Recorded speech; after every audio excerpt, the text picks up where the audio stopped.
Hello, my name is Brian Dickinson. Welcome to this next lesson on GCSE history, looking at paper 1, which is I'm looking at crime and punishment 1 paper for EdXL, and it's quite a tricky one. There's just a few questions in there, and it's using sources, which a few questions which some students find quite tricky.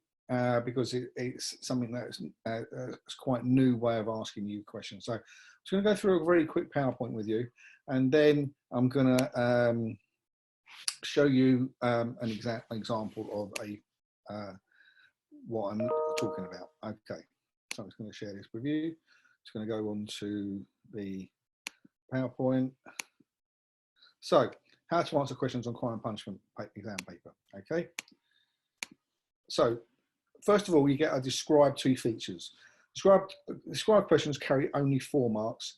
So it's important to get the point quickly so you do not waste precious time that is needed for questions that carry 12 to 16 marks. They often write too much, okay, and include details that are not relevant to the question. Make sure you read the question carefully and use only what is relevant. So say 2 features of. So you identify a key feature, and then you develop your answer with supporting facts. Okay, I'll give you some examples of that in a minute, and then you do it again. So if you only can think of one feature or something, then you can develop it. So it says identify and explain and describe it. Okay, so don't just identify something, explain it as well, or develop it with some examples. So and then you've got how useful something is. Okay, when you're looking at a usefulness of something, ensure that you evaluate the content as well as its provenance of the subject. So you link your evaluation to the inquiry in the question. How useful is it for doing something? Okay, so something you probably have looked at in your lessons. What is the nature of what type of source is it that you're looking at? Where is it from? Why was it produced? Okay, to look at how good it is. And you've got to reach a clear judgment as well about where is it useful. All sources of information are useful. Some are just more useful than others. Okay, so you've got to look at what is it, and don't necessarily think, or please don't get into the habit of thinking that if something's a primary source of information written at a time, it's somehow better than something written later. Primary sources aren't always better. Sometimes they are, sometimes they're not. Also, if something is biased, do not assume it is wrong. If someone's given an opinion or something, it doesn't mean it's wrong. It's just an opinion. It could be correct. Okay. And it says about useful for more than one source, then use both. So selecting the right criteria. These 2 sets of criteria you can use to help you assess the value of a source. You need to decide which questions are most appropriate. Okay, so for example, you can use what's called a CAT test for content. So how comprehensive is the source? Does it have any limitations? Most sources have some sort of limitations to it. What does it not show you? Some sources don't show you when it was written. Some show you why it was written. How accurate is it? And this is sometimes where you use your own knowledge as well. So does it match with what you already know about this topic? Is it typical of something? Or is it a specific only, is it typical of what you know about it? Okay. Were the feelings and problems described common to what was known? Or if you look at its provenance, where is it from? What is it? What type of source is it? Is it a picture? Is it a diary? Is it a newspaper? Where was it from? Is it from the time of the event you're looking at? Are the views worth knowing? Is it one-sided when it was produced? Is it only one person? Or is it a common thing? And why was it written? What was the purpose of it? Okay, so make sure you get focused on the question. Read and annotate. One thing, when I used to be an examiner and mark actual exam papers, the best ones are people who annotate and highlight useful bits on the exam paper. Okay, make a judgment. Sorry, step 3, decide upon your own criteria. What is it you're going to look at? how are you going to interpret or look at this source of information? Okay, and think about how you're going to organise your answer. Are you going to look at the provenance of it, or are you going to look at the content of it as well, and decide how useful the source is? Remember, the question is asking you how useful a source is, not how useless it is. Try not to get bogged down to an examiner what is wrong with a source. Look at the strengths of each source as well as considering any limitations. Focus on how each source helps us with that inquiry. Okay, and then follow up sources. It says here, asking the right historical questions to develop an inquiry is a crucial part of historical research. You do not need to go into depth or even explain your answers. Simply statements are fine so long as you think carefully and logically about what you write. Historians use a range of sources to find out about the past. And the sort of sources that you normally use are national newspapers, records of crimes, police investigations, Old Bailey records of trials, cartoons from, if it's a very old Punch, local records, they use housing and employment records, council records, census returns of counting people. When you're looking at crime and punishment, Charles Booth's survey of the East End of London, workhouse records, local police records, coroner who dealt with deaths, photographs, local newspapers. These are all things that people, so if you were, I always say to my students, if you're going to do, and it's become apparent when I look at the actual question in a minute, if you were an examiner, sorry, an historian, and you're going to find out about crime in East End of London, what are you going to ask for? Go to the library, what are you going to look at? I want census records. From when? For where? I want to look at newspaper reports. From when? For where? Okay, and that will become a bit more apparent in a minute. I'm not going to go through too much detail on this particular one. What I do want to do is go through the actual exam paper with you now. So one thing that you will get with your crime and punishment ones is that you will get a booklet. Now, quite often, this is not an exam that came out. This was an example of one. Source says a description of a violent theft given in evidence at the trial at the Old Bailey in 1888. The victim, John Shoemaker, is given evidence against John Hunt, who is accused of attacking him. This is what he's written. John Shoemaker, this is what he says. At 11 o'clock, 11 p.m, I was in Cambridge Road, Whitechapel, and the accused ran out and snatched my watch chain from my waistcoat pocket. I ran after him and caught him, but then another man attacked me with a stick and struck me 4 times on my head. I let Mr. Hunt go, and he hit me with a stick, which cut my nose open. He also hit me on the arm. I was then surrounded by 6 other attackers, and I shouted for help. The accused knocked me down again and took money from my trouser pocket. So here is an attack by one particular man, and then other people joined in. So maybe it was a gang, maybe they were doing this together, working in cahoots. Source B is from the penny illustrated paper. So this is not the name of someone, this is it cost a penny. It was written in 1874. The drawing is about the murder of Harriet Lane by her lover, Henry Wainwright. He was a businessman who owned a workshop and warehouse in Whitechapel Road in the East End of London. He buried Harriet Lane's body underneath the floorboards of the workshop, sorry, beg your pardon. And there's some pictures of what Harriet Lane looked like. This is the building in Whitechapel Road. This is an artist's impression of what was found. As you can see, penny illustrated. Why was it only a penny? Who was it aimed at? So you've got to look at these sources. What was this source say? What was it? I think you said, oh, it's a court report at the Old Bailey. So it's going to be, and this is what one person says, it's going to be quite accurate because it's written in the court. It's a record of what went on at a trial. It's going to be accurate. It was written to keep a record of something. So, you know, we can trust this. This is quite good. It gives quite a lot of information. It gives a date.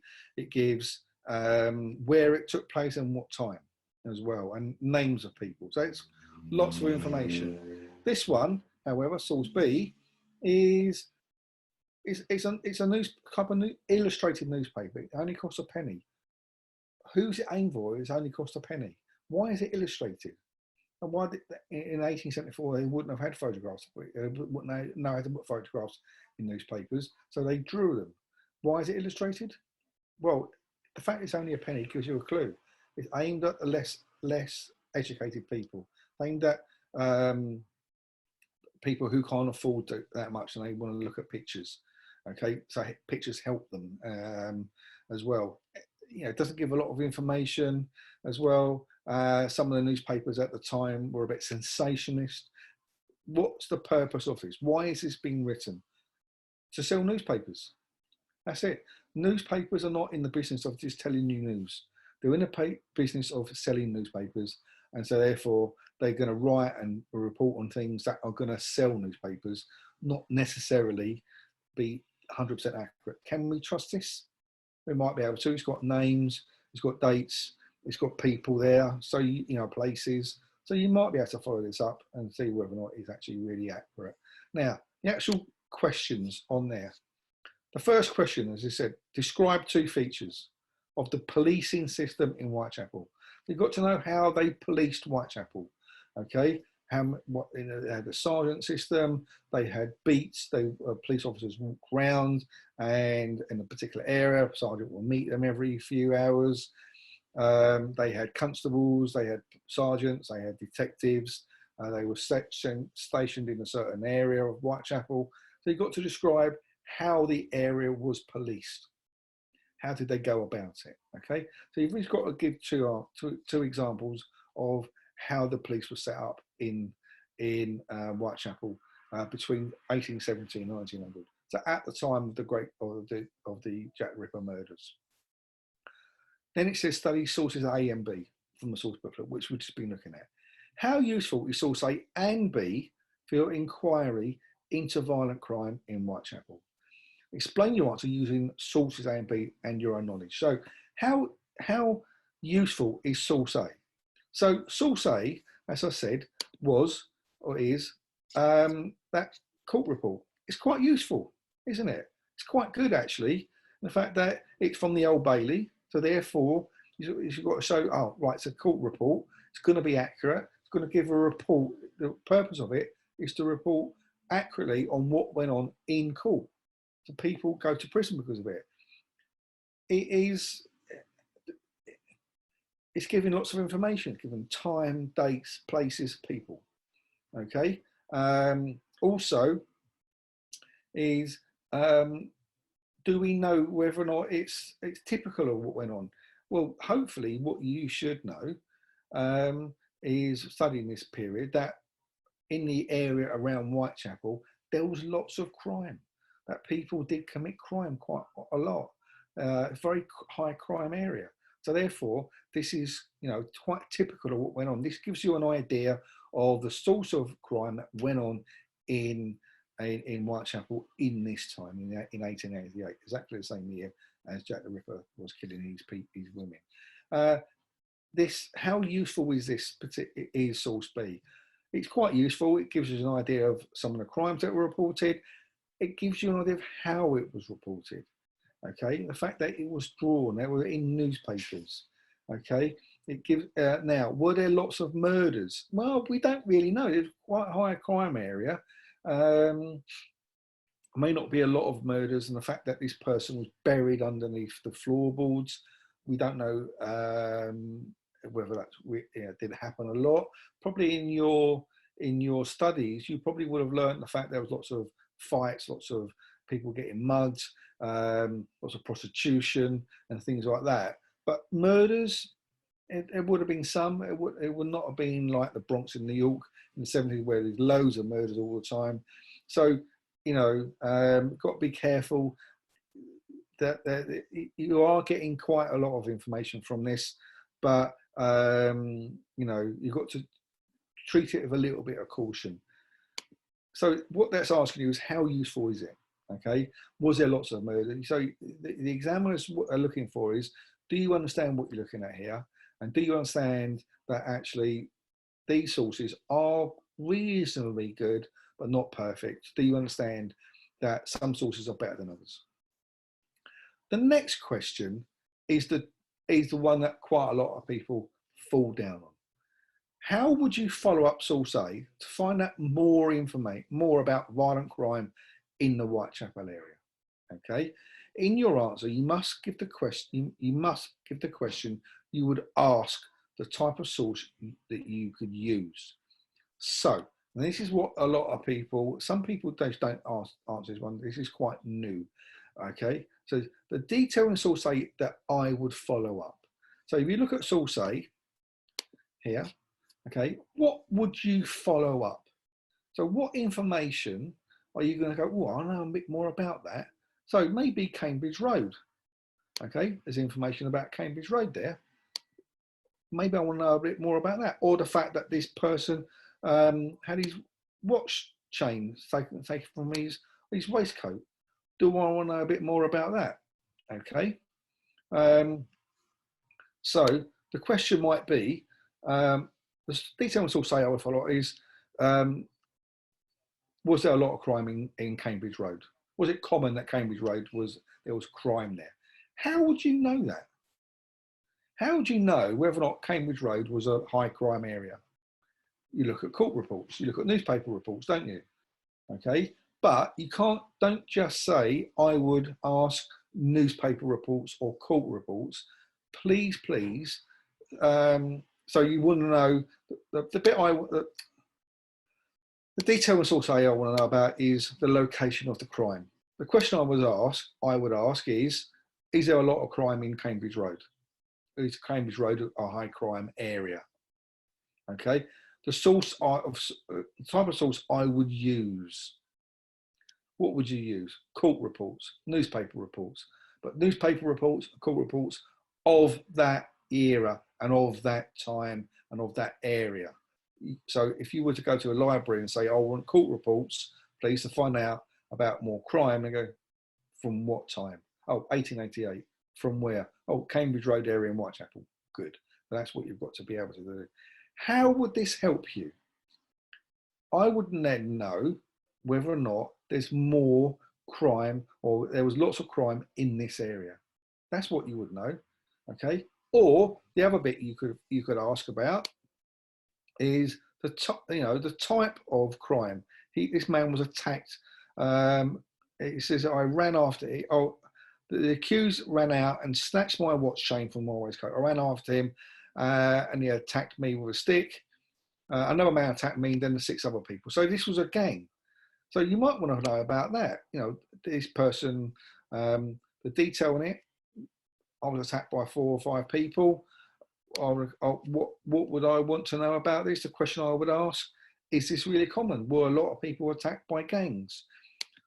What source would I use? How would I know about it? How would I find out about this? Newspaper reports, court reports from the Old Bailey of 1888 in the Whitechapel area. How might this help my question? I would then know whether or not there's lots of people. Gangs were very prevalent in this area. Lots of people were attacked by gangs, or they were attacked by gangs in Cambridge Road in Whitechapel, or Whitechapel in general. All those things. So you've got to, think of this. If you were studying this topic and you want to find out a little bit more about it, as historians do, you go, oh, hang on a minute, is this typical? Did this happen a lot? Did this go on a lot of other places? Now, section B is a bit more tricky.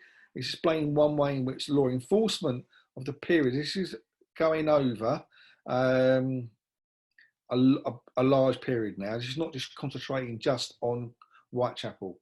Explain one way in which the law enforcement of the medieval period was different from law enforcement during the modern period. So what you're being asked to do here is compare one part of history with another part. Okay, explain one way in which law enforcement was, which law enforcement was different. So you've got to give an example of law enforcement in the medieval period with law enforcement in the modern period. Okay, so you answer question 5 or 6. Okay, sorry, answer question 3 and 4, then 5. So that's one question, and it's only 4 marks, just how it's different. Question 4, explain why new crimes were defined.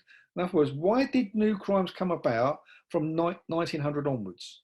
Okay, why did these new, when is why defined, how did they come about? Why were these new crimes come about? Why were there more driving offences? More cars on the road, There was more people speeding because speeding wasn't a crime up until there was cars on the road.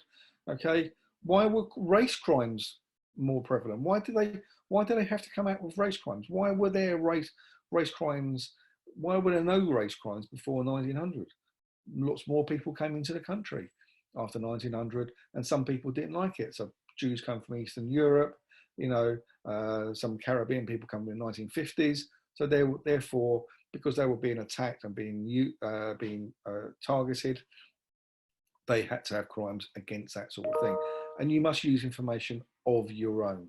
So you've got to come up with a little bit about why some crimes came about after a certain period, and that will give you 12 marks. So there's quite a bit there to tackle there, and then you answer one or the other. So the role of religion was the main reason why there were changes in a number of accusations of witchcraft. So you've got to talk about witchcraft. How far do you agree? This is a 16 marker, and then you've got to look at use the following in your answer: religious beliefs and Matthew Hopkins. Okay, and the second one is the use of public execution remained an important feature of the penal system of locking people up in the years 1500 to 1900. How far do you agree? You've got to look at gunpowder plotters and transportation. In both of them, you've got to use your own information. Now, these two questions and the one before that take quite a bit of explaining. Okay, but what you've got to choose one or the other. Okay, it doesn't matter which one you're going to choose, but you're talking about whether or not you agree with a topic, whether or not you agree with a statement, as I say. You know, so in the first one, the role of religion was the main reason why there were changes. Second one was the use of public execution remained important feature of the penal system, okay, of how they punish people. So looking at public execution, how important was a public execution? So I will do another lesson on answering these two questions another time. Hopefully the first one has helped you. And we'll go through those other questions another time. I hope that's been okay for you. Any questions? My email is brian@myandtutor-crawley.co.uk. I'll answer any questions you want and hopefully help you. I'll see you again soon. Bye.